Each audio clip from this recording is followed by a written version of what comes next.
दुनिया एक बहुत बड़े खतरे के करीब आ चुकी है। जो हुआ है लेबनान में उसके क्या असरात होंगे खित्ते पर, अरब ममालिक में इसराइल और इसके हामी टेक्नोलॉजी का नाकाबिल यकीन अंदाज में इस्तेमाल करते हुए। जो लोग भी लेबनान में रहते हैं, ये पेजेस वहाँ पे सिर्फ हिजबुल्लाह के पास नहीं है, पेजेस बहुत से लोगों के पास हैं, मतलब बहुत से लोगों के पास लेबनान में भी हैं और वैसे भी बहुत दुनिया के पास पेजर्स हैं। इतना कुछ वहां पे हो गया है दोस्तों कि जो हिजबुल्लाह वाले हैं वो सख्ते में आ गए। वो कह रहे हैं यार ये हो क्या रहा है। तो ये जब सब कुछ फट रहा है लेबनान में, अब ये कह रहे हैं कि यार अगली चीज क्या फटेगी। कहा जा रहा है कि ये सेकंड वेव है, second wave to explore the devices. लेकिन इस बार जो डिवाइस है वो पेजर्स सिर्फ नहीं है। और अभी जब मैं आपसे बात कर रहा हूँ तो वॉकी टॉकीज जो हैं वो धमाकों, अभी भी धमाके हो रहे हैं लेबनान में दोबारा।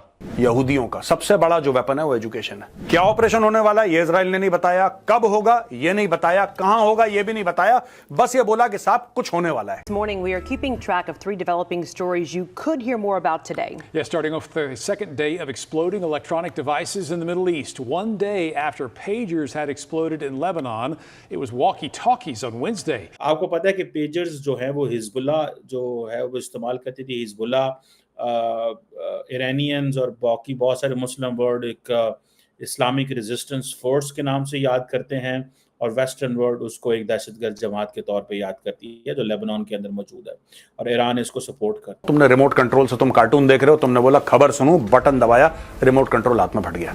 वो एक ऐसी चीज है जिससे कि हिजबुल्लाह बड़ा परेशान है और वहां पे कहा जा रहा है कि हमास वाले एक दूसरे पे शक कर रहे हैं, यानी कि फिक्स डिपॉजिट में पैसा डाल दिया है, कब एफडी टूटेगी वो इजराइल डिसाइड करेगा। नमस्कार, जय हिंद दोस्तों। तो दोस्तों, इजराइल को लेकर एक कहावत है कि अगर तुमने इजराइल से दुश्मनी कर ली है तो ऊपर वाला ही जानता है कि इजराइल तुमसे किस तरीके से अपना बदला लेगा। और यही हुआ है सीरिया और लेबनान के साथ। दरअसल लेबनान और सीरिया में एक साथ कई पेजर्स में ब्लास्ट हुए और इससे हजारों लोग घायल हो गए और वहीं कई लोगों की जान चली गई। बात यहीं खत्म नहीं हुई। अब दूसरे दिन लेबनान के चरमपंथी संगठन हिजबुल्लाह के कई वॉकी टॉकी में ब्लास्ट हुए, जिसकी वजह से भी कई लोग घायल हो गए और कई लोगों की जान चली गई। अब आलम यह है कि सीरिया और लेबनान के अंदर लोग इतने डर गए हैं कि वे अपने पास तो छोड़िए, पूरे लेबनान, ईरान और सीरिया जैसे देशों में लोगों ने अपनी दुकान तक से वायरलेस डिवाइस निकालकर बाहर फेंक दिए हैं। यही नहीं, अब तो लोग टीवी रिमोट जैसी चीजों से भी डरने लगे हैं। लेबनान और सीरिया के कुछ हिस्से में हुए सिलसिलेवार धमाकों से पूरी दुनिया हैरान है कि कोई टेक्नोलॉजी का इस हद तक इस्तेमाल कैसे कर सकता है। दोस्तों, पेजर्स और वॉकी टॉकी में हुए धमाकों के बाद इनको बनाने वाली ताइवान की कंपनी गोल्ड अपोलो सुर्खियों में आ गई है, जिसके बाद कंपनी ने कहा है कि जिन डिवाइसेस में धमाके हुए हैं वे डिवाइसेस उन्होंने नहीं बनाए हैं और इनमें से भी कुछ डिवाइस हैं जिनका प्रोडक्शन उन्होंने आज से 10 साल पहले यानी कि 2014 में ही बंद कर दिया और अब इसके लिए भी बिल्कुल भी जिम्मेदार नहीं है।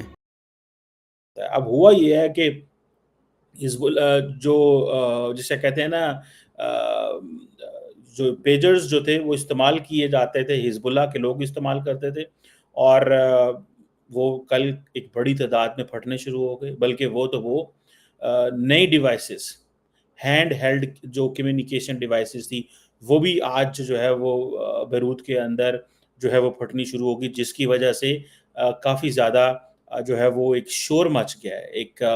एक ऐसे लग रहा है कि जैसे मुस्लिम दुनिया को ये महसूस होना शुरू हो गया है कि उन्होंने कभी साइंस एंड टेक्नोलॉजी में, साइंस एंड डेवलपमेंट में, रिसर्च एंड डेवलपमेंट में जो पैसा नहीं लगाया वो आज पता चल रहा है कि साइंस एंड टेक्नोलॉजी में किस तरह जिसे वो कहते हैं ना एक पैसा ना लगाने से, साइंस एंड टेक्नोलॉजी में पैसा ना लगाने से क्या नुकसान हो सकते हैं। मेरा ख्याल है आज मुसलमानों को इस चीज़ का एहसास जो है वो हो गया है। ये मेरी एक असेसमेंट है और आई विश कि पाकिस्तान कितना इस हवाले से कमज़ोर है, इंडिया कितना कमज़ोर है, क्योंकि सारे के सारे जितने मुल्क हैं हम तो डिपेंडेंट ही वेस्ट के ऊपर हैं। अब सुनने में आता है कि ये जो पेजर डिवाइसेस थी बेसिकली तो ये वियतनाम, ताइवान के अंदर बनी। ताइवान के अंदर जब बनी तो सुनने में आता है, जो इन्फॉर्मेशन सामने आई वो ये थी कि जो ताइवान में बनने के बाद बीच में जो सप्लाई चेन थी, उस सप्लाई चेन के अंदर समहाउ कहीं ना कहीं जो जिसे वो कहते हैं ना इंडियंस, सॉरी इजरायली जो हैं वो आ गए और जिसने फिर सारा माहौल जो है वो ख़राब हो गया। अब देखें कि ये जो कुछ हुआ है लेबनान के अंदर, इसमें आम बंदे को तो समझ नहीं आएगी कि क्या हुआ, ठीक है? कि लिथियम बैटरीज़ जो थीं वो फट गईं, किसी को कहा कि स्मॉल प्लास्टिक एक्सप्लोसिव है वो फट गया, इज़राइल की जो स्पाई एजेंसियाँ मोसाद वो सारी की सारी सप्लाई चेन में कैसे घुस गई किसी को पता ही नहीं है, ठीक है? और ये जो पेजर्स हैं, ताइवान की जो मैन्युफैक्चर्ड कंपनी है, इसको बोलते हैं गोल्ड पोलो, इस कंपनी ने बनाई, जबकि ये बनाए जो ये उसकी थी, और जबकि ये प्रोड्यूस जो है वो हंगरी का एक पार्टनर था, ये उसने की सारी।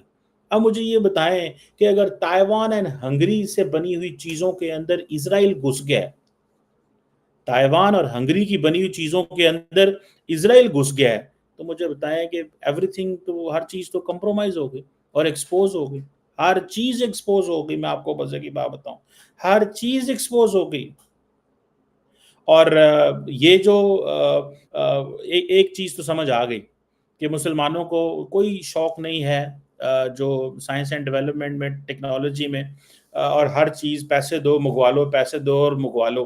कल को अगर तमाम दुनिया जो है, तो नॉर्थ कोरिया ने भी ये इशारा दे दिया एक तरीके से कि हम भी हैं, पर भाई साहब हम भी बैठे हैं, हम दरमियान में कूद सकते हैं। तो आप सोचिए कि अगर वो भी कूद जाता है तो फिर क्या बनता है। और फिर उसके बाद अच्छा, इसके अंदर ये है कि ये जो वॉकी टॉकी और अदर डिवाइसेस जो हैं, 14 लोग जो हैं वो इसके अंदर मारे जा चुके हैं। Power cell, laptops and even solar. अब आप सोचिए, लैपटॉप्स का नाम भी आ गया, मोबाइल फ़ोन्स कह रहे हैं, अब मोबाइल फ़ोन्स भी निशाना बनाए जा रहे हैं। इसके अंदर अल जज़ीरा में मोबाइल फ़ोन की भी बात की जा रही है। और तो आप सोचें ना कि वहाँ पर एक कंट्री ऐसा हो जहाँ पर लोगों को ये डर हो कि इनके हाथ में जो मोबाइल है कहीं वो किसी भी वक्त फट ना जाए और उनकी जान ना चली जाए। तो इससे बड़ा तो क्या आप हो सकता है। तो ये है इस वक्त सिचुएशन। देखते हैं कि आगे इसको जो है क्या रोका जा सकता है, क्या होता है। लेकिन भाई, जब मैंने आपको कहा कि नेतन्याहू और इजराइल की तरफ से ये जो एक तरीका है, टेक्निक है, उनका वॉरफेयर है, ये छुपा के रखा हुआ था उन्होंने। क्लेम वो नहीं कर रहे, लेकिन पता तो ऐसे ही चल रहा है।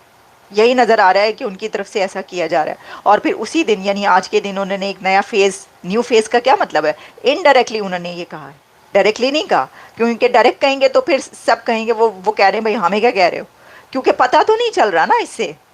अच्छा, वो जो कंपनी है उसने रिजेक्ट किया ये, लेकिन मेरा वही सवाल रहेगा, अगर आप ये कह रहे हैं कि वहाँ पर जाकर लोगों ने इसको जो है वो प्लांट किया है, तो मुझे ये जवाब चाहिए कि एक तो आप ये कैसे कर सकते हैं, बड़ा ही मुश्किल काम है कि आप ये ध्यान रखें।